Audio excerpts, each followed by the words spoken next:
Hi, I'm Scott Humphrey, CEO of the World Floor Covering Association, and this is Leadership Live. Let me begin by thanking you for tuning in each week and seeking to improve your skill set as it comes to leadership.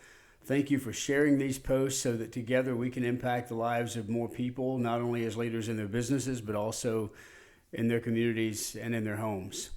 As you know, this year we're going through a process we're calling Leadership by the Letter that will be culminating in a book at the end of this year. And this week our letter is H. It's the second time we've used the letter H, and today's word is honor or honorable. Here's a definition for that. Honor means high respect. It means great esteem. It means adherence to what is right. So what does it mean to be honorable? Well, that's obviously the person who carries honor. They're worthy or deserving of honor.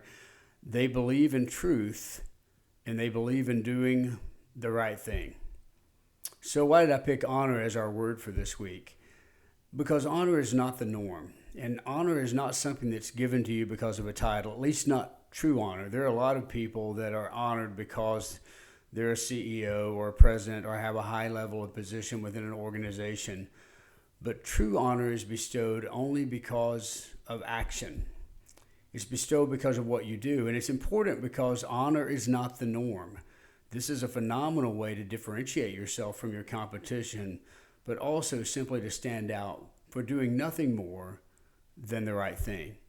The four most common qualities associated with honor or an honorable person are obviously honesty, fairness, integrity, and credibility.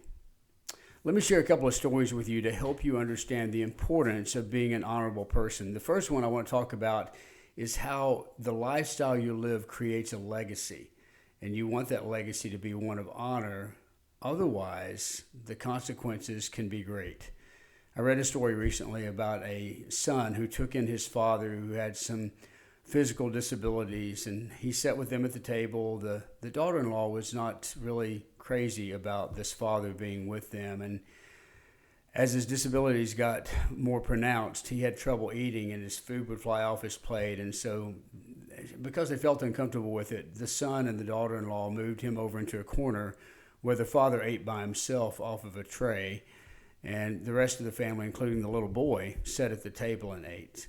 And that worked for a while, but again, as the disabilities became even more pronounced, he would spill things. And finally, one night, the mother just blew up, the daughter-in-law, and she said, hey, listen, if you're going to eat like a pig, then we're going to treat you like a pig. And so she built a little trough, and they would serve him his food in the trough, and he was forced to eat out of the trough. And for a while, I guess that worked.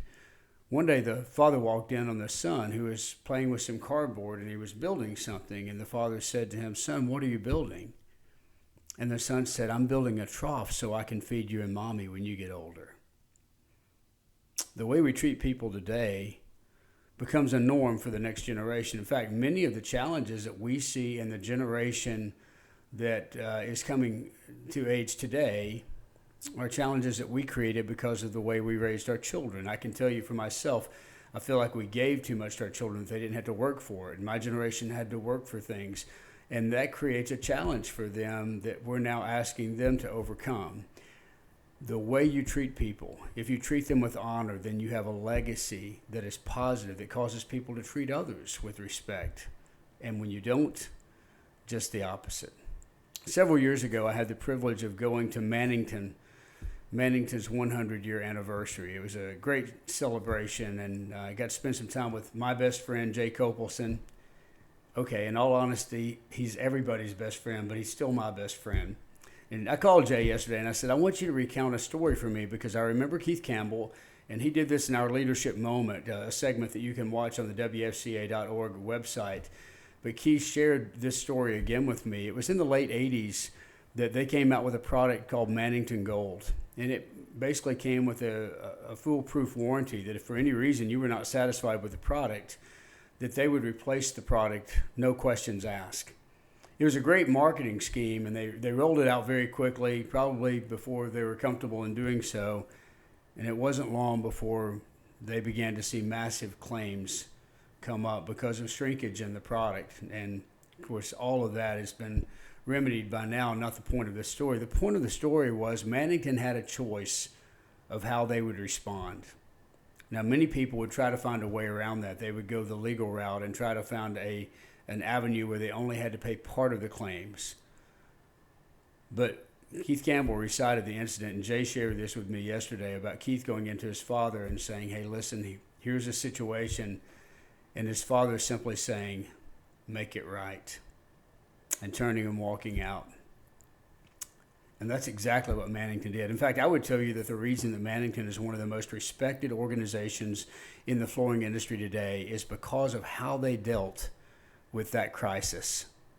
And so I want to bring to you the point that honor is often built out of crisis. We find ourselves in a storm and we try to find a way out quickly. We just want to get to the other side. But the reality is the way you deal with the storm determines your honorability. Mannington handled this and paid every claim. And I remember Keith telling me when we did our Leadership Moments segment that he had the privilege of walking into his father and saying, we made it all right before his father passed away. And that was something that really brought him some peace. My hope is that when you have a failure in your own life, that you own it, you claim it, and you make it right, that you do the right thing by using the qualities of an honorable person: honesty, fairness, integrity, and credibility. I told you last week, we are in a need for leadership like never before. But we need honorable leadership that outlasts this generation and impacts the next. That's what you're called to do, to be an honorable leader. I know you can. I know you will. Now go out there and lead.